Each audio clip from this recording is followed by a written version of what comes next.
Hidup damai pasti didambakan oleh siapapun. Hidup yang terbebas dari kekerasan dan penindasan. Tapi bagaimana jadinya jika masih ada orang yang dirasuki nafsu untuk menindas dan membunuh manusia lain? Berbeda suku bangsa atau agama tidak menghalangi kita untuk berbuat baik dan bahu-membahu membangun kemakmuran dan kesejahteraan. Karena prinsip toleransi adalah kemanusiaan. Tapi bagaimana jadinya jika masih ada orang yang menggadaikan agamanya demi sebuah toleransi? Padahal bagimu agamamu, bagiku agamaku. Inilah prinsip dalam Islam. Perjuangan untuk menegakkan kebenaran seperti yang dilakukan oleh para nabi pasti dihadang oleh setan, baik dari kalangan manusia maupun bangsa jin. Merekalah musuh yang nyata. Dan perlawanan mereka akan berlangsung hingga akhir zaman. Dengan berbagai cara, mereka berusaha memadamkan cahaya Islam. Siapakah musuh Islam sesungguhnya? Dan bagaimanakah akhir pertarungan antara hak dan batil ini?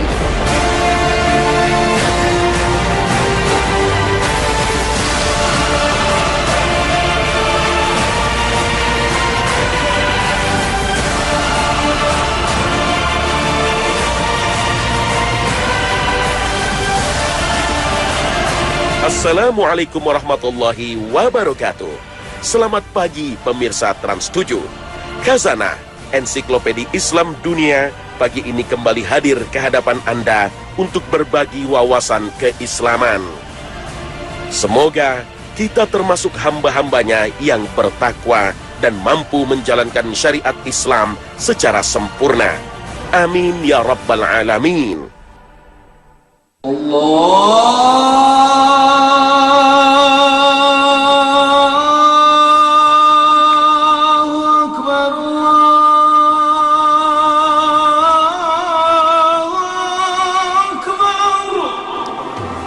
Misi semua nabi yang diutus ke muka bumi mengajarkan tauhid, yaitu mengajak umat manusia untuk menyembah satu Tuhan dan tidak menyekutukannya. Para nabi keturunan Nabi Ibrahim pada khususnya selalu mendapat perlawanan dari kaum Yahudi. Meskipun kaum yang disebut Bani Israel ini telah dianugerahi Allah dengan mengutus para nabi dari kaumnya. Misalnya, Allah Ta'ala mengutus Nabi Musa alaihissalam untuk menyelamatkan kaum Bani Israel dari penindasan Fir'aun.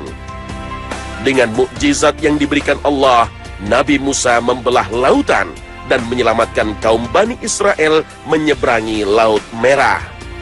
Sedangkan Fir'aun dan pasukannya mati terjebak di lautan, sebagai contoh bagi kaum yang membangkang terhadap kebesaran Allah.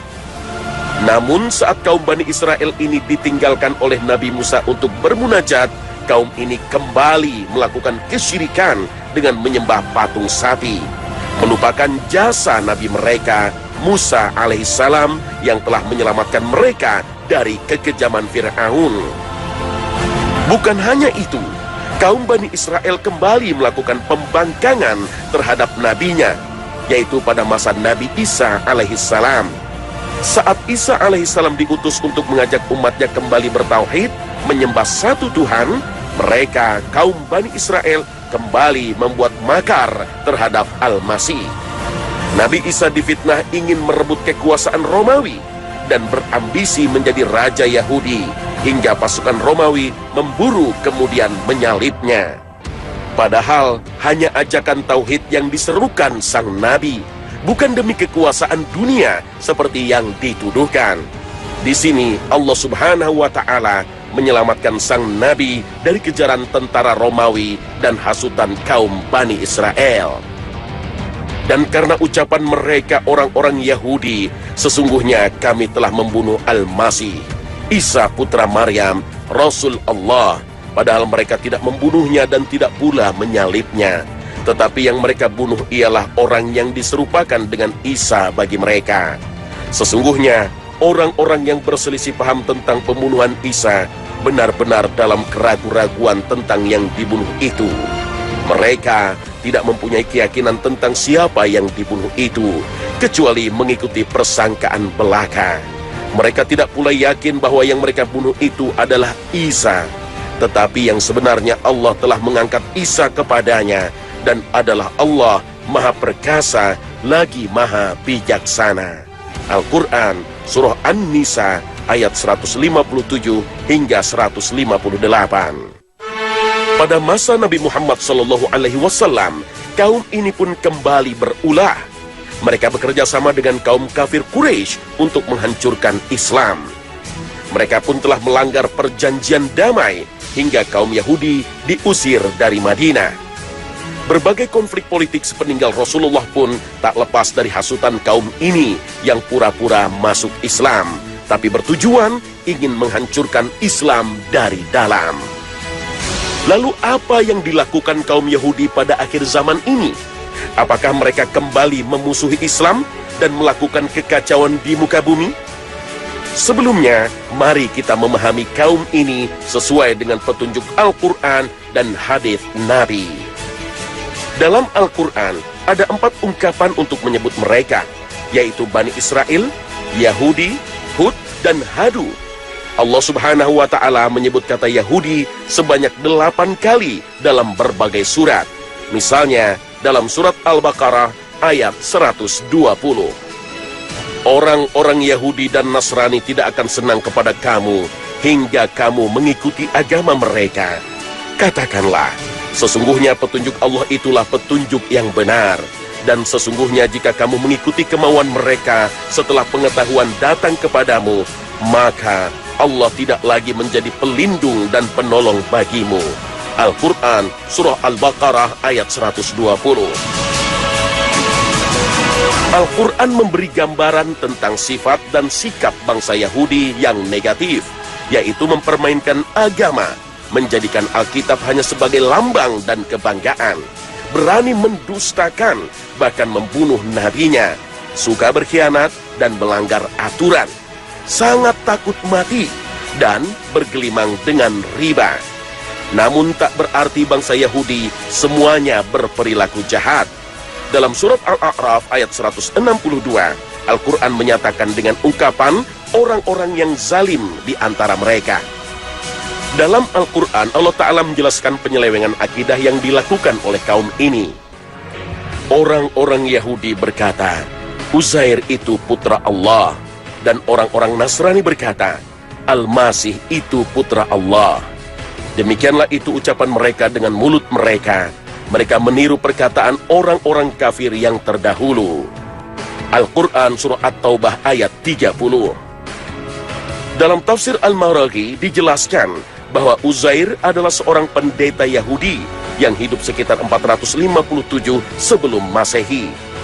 Uzair adalah orang yang telah mengumpulkan kembali wahyu-wahyu Allah di kitab Taurat yang sudah hilang sebelum masa Nabi Sulaiman alaihi salam. Oleh karena itu, Uzair adalah sosok yang sangat diagungkan oleh bangsa Yahudi hingga mereka memujanya sebagai putra Allah. Kaum Yahudi juga disebutkan oleh Al-Quran memiliki sifat sombong dan senang membuat kerusakan di muka bumi. Allah berfirman, sesungguhnya kamu akan membuat kerusakan di muka bumi ini 2 kali, dan pasti kamu akan menyombongkan diri dengan kesombongan yang besar.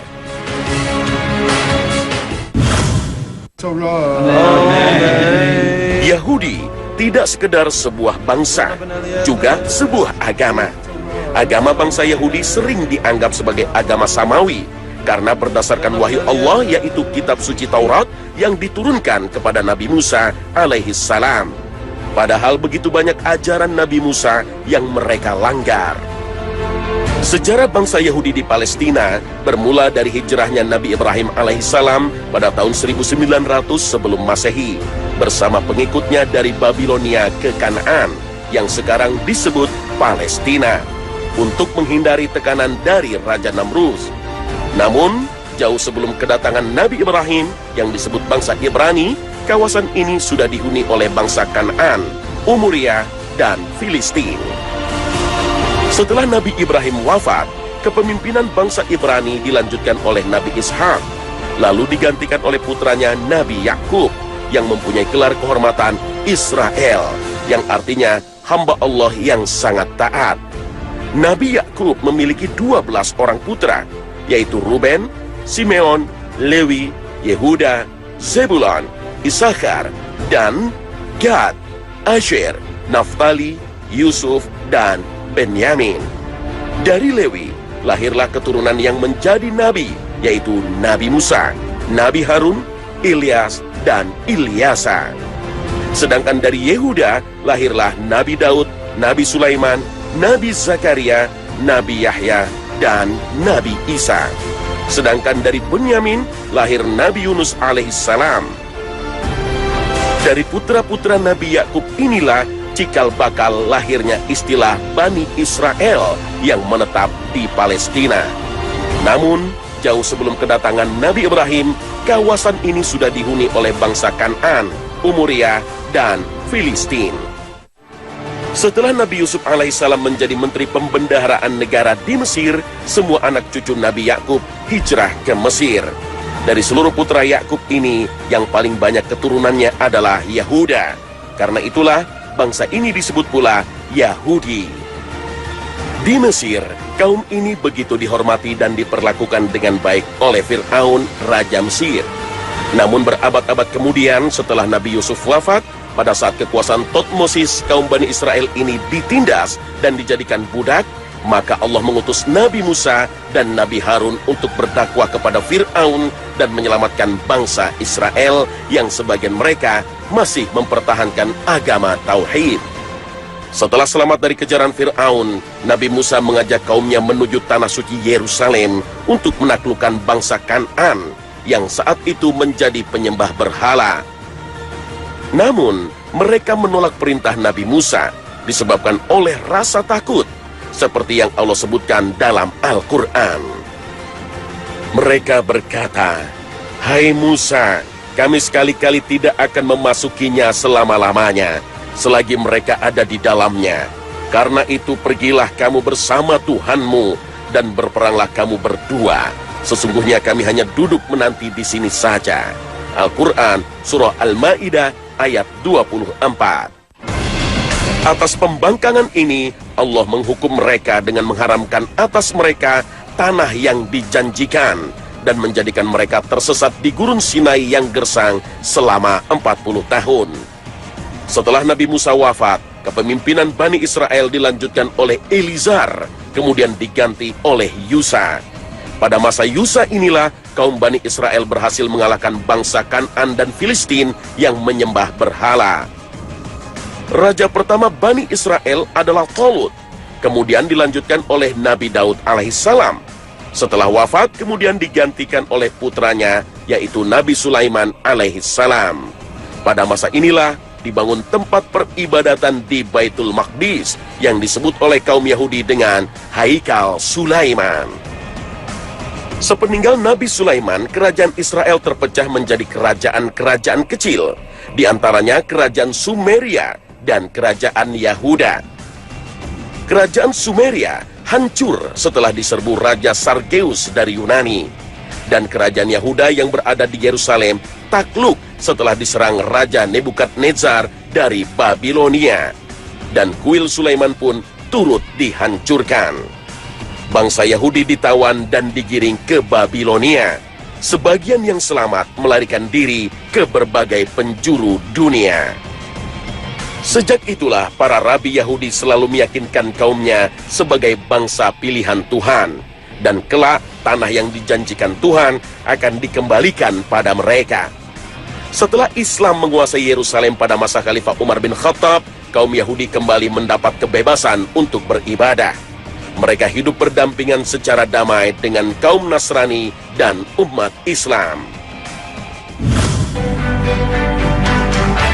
Kebencian kaum Yahudi terhadap Islam karena disulut oleh agenda politik yang dibalut dengan doktrin agama, yaitu Zionisme. Zionisme adalah gerakan politik Yahudi untuk mengajak kaumnya yang berdiaspora di seluruh dunia kembali ke Zion di Yerusalem. Gerakan ini dimotori antara lain oleh Theodor Herzl, dengan mengeluarkan doktrin Zionisme pada tahun 1882 dalam sebuah buku Der Judenstaat, artinya negara Yahudi. Kongres pertama Zionisme digelar di Basel, Swiss pada tahun 1897. Kongres Zionisme ini begitu bersejarah bagi bangsa Yahudi, karena 50 tahun kemudian, cita-cita untuk mendirikan negara Israel akhirnya terwujud, meskipun dengan cara biadab, mengusir dan merampas tanah milik bangsa Palestina. Zionisme lebih banyak digerakkan oleh kaum Yahudi liberal dan sekuler. Tak heran ideologi Zionisme ditentang keras oleh kaum Yahudi ortodoks, karena mereka meyakini kembalinya bangsa Yahudi ke Yerusalem secara politik dan kekerasan dianggap telah mengingkari hukum Tuhan. Kaum Zionis begitu sadar, dengan mendominasi media massa, industri perfilman dan lobi politik, bangsa Palestina dan bangsa Arab dengan mudah berubah citranya menjadi teroris. Lihat saja berbagai film garapan kaum Yahudi yang sering kita tonton. Bangsa Arab yang identik dengan umat Islam sering dicitrakan negatif. Sebaliknya, bangsa Barat adalah pahlawan. Agenda lainnya disebut Onan. Dengan alasan kesejahteraan, kelahiran dibatasi dengan berbagai alat kontrasepsi, terutama ditujukan untuk menekan pertumbuhan jumlah umat Islam. Sedangkan kaum Yahudi dianjurkan untuk memiliki banyak anak dan dididik menjadi generasi unggul.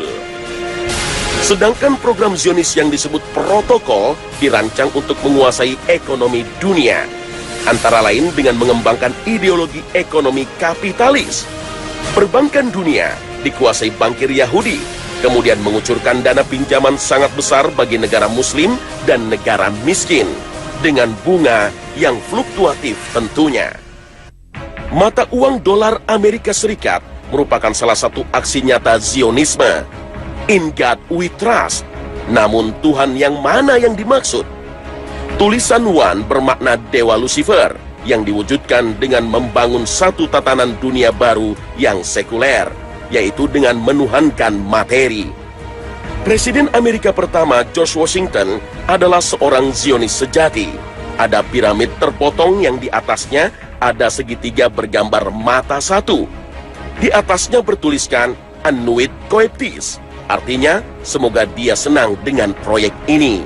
Dan di bawahnya ada tulisan Novus Ordo Seclorum, artinya tatanan dunia baru. Sehingga mata uang dolar ini bisa diartikan seluruh dunia diharapkan masuk dalam tatanan dunia baru dan menerima kepemimpinan si mata satu. Apakah yang dimaksud si mata satu itu adalah Dajjal? The All-Seeing Eyes? Sosok Dajjal selalu diingatkan oleh para nabi.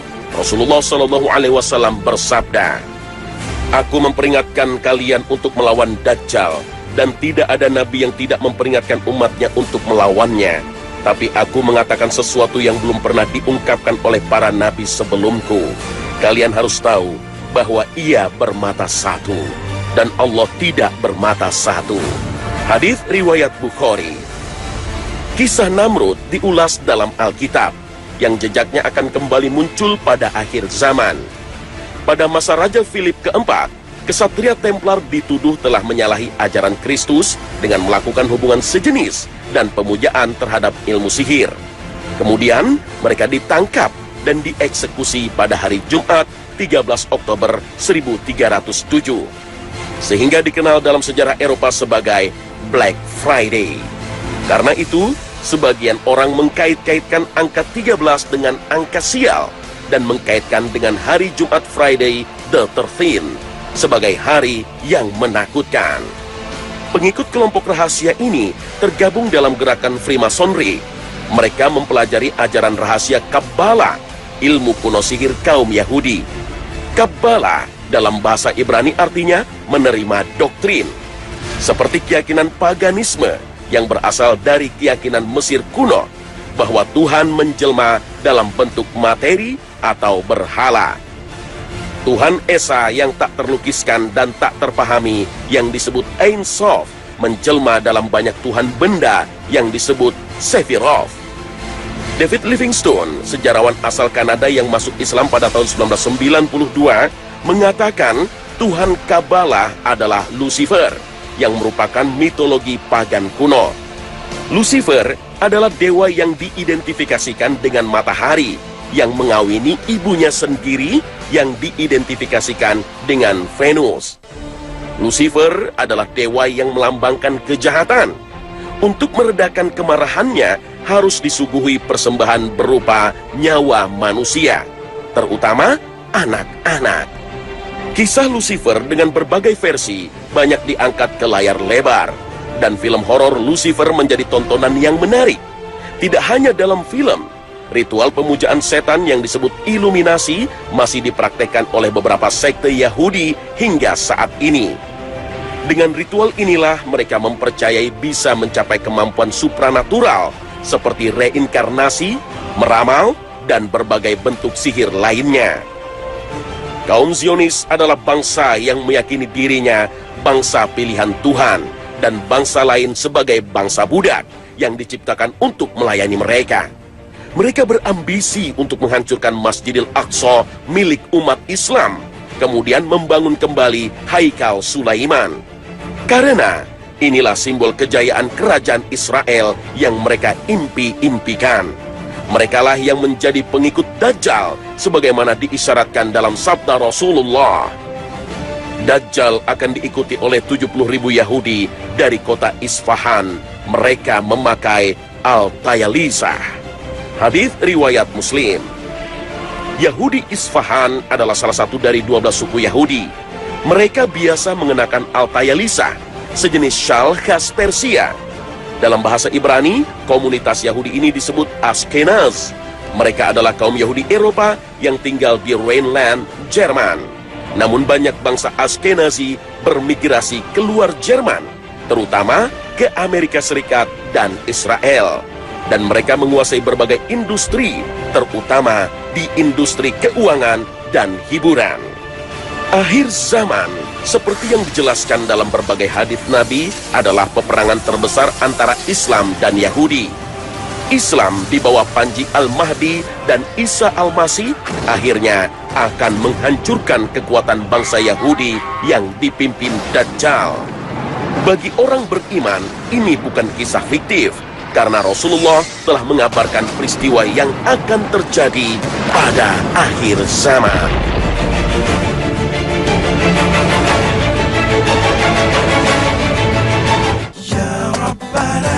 Pemirsa Khazanah, semoga kisah Yahudi ini menjadi pelajaran berharga dan dapat meningkatkan keimanan kita, serta menjadi panduan untuk menjalani hidup di akhir zaman. Wabillahi taufik wal hidayah. Wassalamualaikum warahmatullahi wabarakatuh.